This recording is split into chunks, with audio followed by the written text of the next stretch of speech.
다음 강재욱 기자가 준비했죠. 네, 두 번째 아이템으로 넘어가 보겠습니다. 이번 아이템은 울음 삼킨 유가족들 첫 기자회견입니다. 오늘 헬로윈 참사 유족이 처음으로 이 심경을 밝히는 기자회견을 열었습니다. 피해자 158명의 유족 모두를 대표한 것은 아니지만 이 민주사회를 위한 변호사 모임, 이 민변 TF팀이 희생자 34명의 유족과 이 간담회를 진행한 후로 열게 된 기자회견이었습니다. 네. 이 아이들이 죽어갈 때 국가는 어디 있었느냐 호소했는데요. 먼저 영상으로 확인하고 오시겠습니다. 믿고 싶지 않았고 믿을 수 없어서 병원으로 가보았는데 지안이가 맞았습니다. 지안아, 넌 오늘도 못 먹었구나. 가슴이 미어졌습니다. 제 심장이 눈물로 가득 차 숨조차 쉬기 어려워 마스크를 내립니다. 참사와 관련해서 가장 서로 공감할 수 있고 서로 위안받을 수 있는 사람들은 같은 유가족들입니다. 유족들이 모이면 안 되는 것입니까? 유족들이 무슨 반정부 세력도 됩니까? 보신 것처럼 철저한 진상규명 또 책임자 처벌을 요구하는 내용입니다. 구체적으로 6가지 요구사항을 이제 정리해서 발표하기도 했는데요. 네. 진정한 사과, 책임규명부터 피해자 추모를 위한 적극적인 조치 등이 담겨 있었습니다. 네. 지금 이 영상을 보면서도 고스란히 그 슬픔, 분노가 다 이게 고스란히 좀 느껴지는데 유족들이 촉구한 게 지금 6가지입니다. 진정한 사과부터 확실한 책임 규명, 구체적인 대책 마련 등등등이 포함이 돼 있는데 어제 유족들이 국민의힘, 집권 여당인 국민의힘을 또 찾아갔었어요. 오늘 한 얘기를 국민의힘에 먼저 가서 얘기를 한 겁니까? 네, 말씀하신 것처럼 어제 이제 희생자 유족이 20여 명입니다. 네. 이 자리에서는 국민의힘과 지도부의 비공개 간담회가 있었는데요. 정진석 비대위원장 등이 자리했고 앞선 내용과 결을 비슷하게 이상민 장관의 사퇴를 촉구하는 등 모습이 있었습니다. 이 역시도 영상으로 보고 오시겠습니다.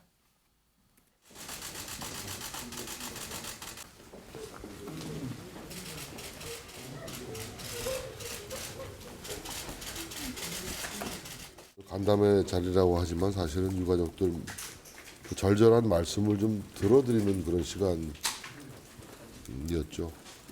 그 아픈 마음의 상처를 어떤 필설로 위로가 되겠습니까? 그러나 어쨌든 정부 여당으로서 너무나도 송구스러워 죄스럽다는 말씀을 드렸고 이 사고 원인 규명과 사태 수습, 또 재발 방지 대책 마련에 있어서 아주 최선의 노력을 다하겠다라는 다짐도 드렸습니다. 이 영상 초반으로 좀 자세히 들으셨으면 들었을 수도 있는데 약간 그런 흐느끼는 소리 등이 좀 새어나오는 소리가 있었거든요. 네. 이 회담이 진행되는 중으로 이 밖에서는 호통과 함께 책상을 치는 등 이제 쿵하는 소리가 들렸다고도 전해지고요. 울음 섞인 목소리의 절규가 계속해서 새어나왔다고 합니다.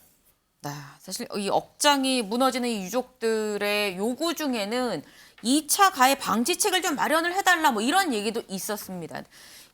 최근에 참사 명단이 또 공개가 돼서 2차 가해 아니냐 이런 얘기까지 좀 흘러나오긴 했었는데 이 명단 관련해서 민지숙 기자. 네. 이상민 행안부 장관이 또 도마에 올라왔습니다. 그렇습니다. 이상민 장관 지난 16일 예결위에서는 이 헬로윈 참사 관련된 명단이 없다. 네. 확보한 게 없다며 자신의 말을 왜 믿지 않느냐 이렇게 언성을 높이기도 했는데 당시 영상 보고 오시죠. 모든 유족에 대한 연락처나 이런 것들을 정부가 독점하고 있기 때문에 지금 행안부에서는 유족 전체에 대한 자료를 가지고 있지는 않습니다. 그러면은 TF에서는 유족하고 연락을 취하지 않는다는 것인지. 국무위원이 하는 말을 왜 그대로 받아들이지 않으시고 자꾸 거짓말을 한다고 이렇게 생각하는지 모르겠습니다만 행안부에서는 명단조차도 가지고 있지 않습니다. 연락처는 물론이고요. 네, 그런데 알고 보니 행안이 참사 이틀 뒤에 명단과 유가족 연락처 등을 확보해 엑셀로 정리해서 실무에 활용한 것으로 알려졌습니다. 거짓말 논란이 일자 행안부에서는 실무진이 공문 결제 없이 입수한 자료로 관리자급에서는 이 사실을 알기 어려웠다 이런 해명을 내놨습니다. 그랬군요. 그런데 지금 보면은 관리자급에서는 알기 어려웠다라고 얘기를 했는데 사실 저희도 방송에서 이상민 장관이 유가족들한테 일일이 연락을 하고 있다라는 얘기를 전해드렸던 적이 있었습니다. 그 모습 같이 보고 오시죠. 유가족들한테 연락을 해서 혹시 명단을 공개해서 명단 공개로 인해서 동의하시는 분들은 같이 기리고 애도하겠다라고 말씀해서 연락하신 적 있습니까? 예, 그 작업은 이미 진작부터 저희가 진행을 하고 있는 것이고요. 아직도 하고 있습니까? 예, 다만 생각 외로 유가족들께서 본인들이 드러나는 것을 상당히 거북해 하십니다. 자, 그러면 윤경호 위원님, 이상민 장관 지금 거짓말 논란에 휩싸였습니다. 어떻게 보셨습니까? 뭐 앞뒤가 안 맞는 게 거짓말이죠. 아니면 본인이 업무를 제대로 파악하지 못하고 있거나 처음부터 이건 내 책임이 아니야. 정부 책임이 아니야. 행안부 네. 책임이 아니야. 경찰 지휘 감독은 행안부의 몫이 아니야. 뭐 딴 살림 운운하고 그랬잖아요. 그런 생각이 처음부터 있어서 아예 선을 긋겠다는 과도한 원칙이랄까 이런 것들이 그때그때 질문이 나올 때 나오는 대답의 일관성을 그냥 전혀 훼손해버리는 이상민 장관은 참 미안한 얘기지만 매를 계속해서 스스로 버는 것 같아요. 그러면 저런 게 과연 윤석열 대통령에게 도움이 될 거냐.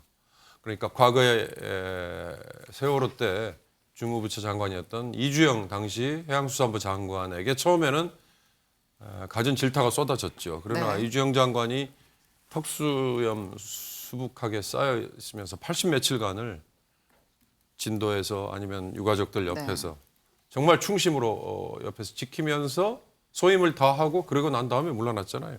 그 중간 과정에는 이주영 장관의 그 진심이 받아들여져서 물러나라 이런 얘기 쏙 들어갔었던 걸로 기억해요.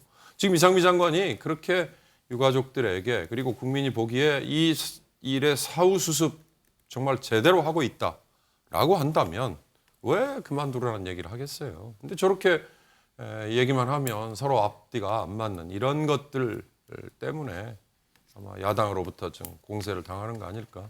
본인 스스로 아마 잘 알 것 같습니다. 네, 지금 굉장히 쓴소리를 좀 해주셨습니다. 지금 이 헬로윈 참사 관련해서 윤 대통령도 오늘 오전 국무회의에서 직접 입을 열었는데요. 그 모습 같이 보고 오시죠. 이태원 참사의 유가족과 부상자 지원에 부족함이 없도록 원스톱 통합지원센터 운영에도 만전을 기하고 경찰 특수부는 철저한 진상 규명에 총력을 다해 주시기 바랍니다. 네, 윤 대통령의 저 국무회의 발언이 있고 난 다음에 나온 얘기가 민지숙 기자.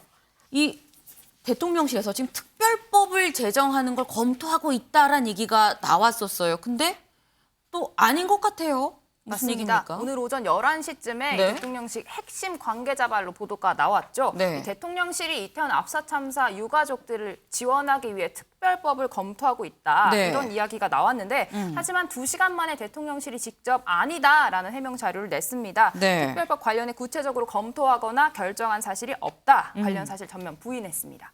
네. 이게 지금 특별법이 논의가 되는 건지 안 되는 건지 어느 정도 수준으로 좀 얘기가 되는 건지 아예 전혀 논의가 안 되는 건지 지금 안에서도 지금 말이 바뀌고 있는 그런 상황입니다. 좀 혼란스러운데 이것 외에도 지금 세세하게 지금 특수본에서 사실 헬로윈 참사 관련해서 이 책임 규명, 진상 규명을 위해서 지금 수사를 하고 있는데 민지숙 기자 여기에서 지금 기동대 요청을 용산서에서 서울청으로 했냐 안 했냐 이걸 두고 좀 진실 공방이 좀 벌어지는 것 같아요. 맞습니다. 이임재 전 서장은 이 참사 전에 기동대 배치를 요청했다는 입장이죠. 영상으로 준비했습니다. 용산경찰서에서도 이 헬로윈 관련해서 지원 요청이 있었죠. 우리 서울경찰청장님. 지원 요청이 있었죠. 그것은 교통 기동대를 지원 요청해서 일개 그러니까 용산경찰서에는 서울경찰서를 해가지고 직접 요청이 없었습니까? 용산경찰서 차원에서 요청은 없었고 아까 그 요청이 부분... 없었는데 이렇게 판단한 거 아닙니까? 그거는 경찰서 자체에서 판단해라 이렇게 한 거 아닙니까? 서울경찰청에서? 기동대를 배치해야 된다라는 요청을 서울경찰청에 한 적이 있습니까? 없습니까? 있습니다. 제가 보고받기로 서울청장님께서 재차 검토를 하였으나 집회 시 경력 부족 때문에 지원이 안 되는 걸로 서울청장님이 2번이나 검토한 결과에 대해서 제가 또 어떤 건의를 드린다는 것은 상당히 현실적으로 어렵다는 그런 판단을 했기 때문에 저는 다시 건의를 못 드렸습니다. 네, 이렇게 두 사람 이야기 엇갈리고 있습니다. 특수본 사실관계 확인하고 있는데 네. 이 전 서장이 부하 직원에게 기동대가 투입되도록 노력해봐라. 이 정도의 이야기한 건 확인이 됐지만 네. 뭐 구두상으로나 메신저로나 실제 기동대를 요청했다는 사실은 확인되지 않았다. 이렇게 밝혔습니다. 네. 이현정 위원님 짧게 여쭤보겠습니다. 네. 사실 기동대 요청을 했냐 안 했냐는 특수본 이 수사 조사 과정에서 밝혀질 수 있는 부분이긴 한데 이 앞서 나온 특별법 부분, 특별법을 핵심 관계자가 검토를 하고 있다라고 했다가 다시 2시간 만에 번복하는 일도 있었습니다. 이 국민들은 굉장히 좀 혼란스럽지 않을까요? 일단 이제 이게 정부의 책임, 국가의 어떤 책임 있으면 국가 배상법에 따라서 네. 배상할 수가 있습니다. 근데 문제는 지금 특별법을 만들겠다는 것 자체는 보면 지금 현재 경찰서장들이 지금 책임을 회피하고 있잖아요. 네. 그러니까 이 책임이 분명해져야 돼요. 국가 배상법을 하려면. 네. 그렇지 않으면 사실은 특별법 만들어 세월호 특별법처럼 그렇게 어떤 유족들한테 이제 지원을 해야 되는데 네. 제가 알기로는 아마 특별법도 검토하고 있는 걸로 알고 있습니다. 왜냐하면 지금 현재 경찰의 어떤 저게 책임 문제가 명확히 규명되기까지 꽤 오랜 시간이 걸리거든요. 근데 빨리 이걸 보상하기 위해서는 아마 특별법이 제정돼야 될 겁니다. 네. 이 정제되지 않은 얘기가 자꾸 이렇게 나오게 되면 국민들은 더 혼란스러워질 수밖에 없습니다.